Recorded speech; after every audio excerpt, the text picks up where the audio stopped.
सबसे पहले अपने गुरुदेव के चरणों में प्रणाम करती हूँ। माता गौरा के चरणों में प्रणाम करती हूँ। गणेश कार्तिक दोनों भैया के चरणों में प्रणाम करती हूँ। जितना भी देवी देवताओं हैं उन लोगों को भी चरणों में प्रणाम करती हूँ। मेरा प्रणाम स्वीकार हो। और सभी गुरु भाई और गुरु बहन के चरणों में प्रणाम करती हूँ। मेरा प्रणाम स्वीकार है। जगन्नाथ स्वामी नयन पथगामी भव तुम्हें। हे जगत के नाथ जगन्नाथ, मेरी आपसे यही प्रार्थना है कि मेरे नेत्र हर समय आप ही के दर्शन करते रहें। तो दोस्तों, आज हम कथा सुनाने जा रहे हैं श्री कृष्ण और राधा रानी का। उन लोग को कैसे मनाया जाता है रथ यात्रा। उनका रथ यात्रा में कितना भाव रहता है, ये आप लोग को सुनने को मिलेगा एक कथा से। दोस्तों, शुरू से अंत तक सुनिएगा।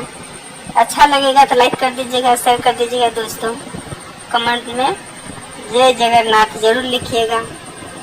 तो कथा शुरू करने जा रहे हैं, शुरू से अंत तक सुनिएगा। हरे कृष्णा।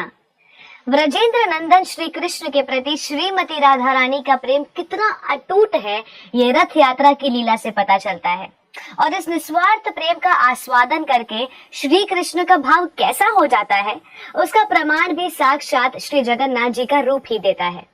शास्त्र बताते हैं, सूर्य ग्रहण के दौरान जब श्री कृष्ण द्वारका से अपने सभी रानियों सहित तथा अपने बड़े भाई बलराम, छोटी बहन सुभद्रा, माता देवकी और पिता वसुदेव के साथ कुरुक्षेत्र में स्थित पावन ब्रह्म सरोवर में स्नान करने गए थे, तब इस बात की सूचना व्रजवासियों को पहले से ही मिल गई थी। और उन्होंने सोचा कि क्यों ना श्री कृष्ण और बलराम दाऊजी से वहीं जाकर मिल लिया जाए। दरअसल ये घटना तब की है जब श्री कृष्ण वृंदावन छोड़ चुके थे और कई साल बीत चुके थे। इसलिए कृष्ण और बलराम से विरह की वेदना ब्रजवासियों के लिए असहनीय होने लगी थी। यशोदा मैया, नंद बाबा, श्रीमती राधा रानी और अन्य सभी गोपियां कुरुक्षेत्र पहुंच गई और कृष्ण और बलराम के दर्शन करने को ललायित रहने लगी। जब दोनों भाइयों को पता चला कि ब्रजवासी उनसे मिलने के लिए कुरुक्षेत्र में उपस्थित हैं, तो वह दोनों अपने आप को संभाल न पाए और दौड़ पड़े अपने प्राणजनों से मिलने को। उस वक्त श्रीमती राधा रानी और अन्य गोपियों ने कृष्ण, बलराम और सुभद्रा महारानी को रथ पर बिठाया और स्वयं रथ की रस्सी को खींचने लगे ताकि उन्हें वृंदावन ले जा पाए। ब्रजवासियों के इस अकाल्पनिक प्रेम और एकनिष्ठ समर्पण को देखकर श्री कृष्ण, श्री बलराम और श्रीमती सुभद्रा महारानी की आंखें बड़ी बड़ी हो गई। उनका मस्तिष्क सिकुड़ गया, हाथ पैर छोटे होने लगे और इस प्रकार जगन्नाथ, बलभद्र और सुभद्रा महारानी के अति शोभनीय दर्शन सभी को करने का सौभाग्य प्राप्त हुआ। श्री क्षेत्र जगन्नाथपुरी में भी इसी भाव से रथ यात्रा मनाया जाता है।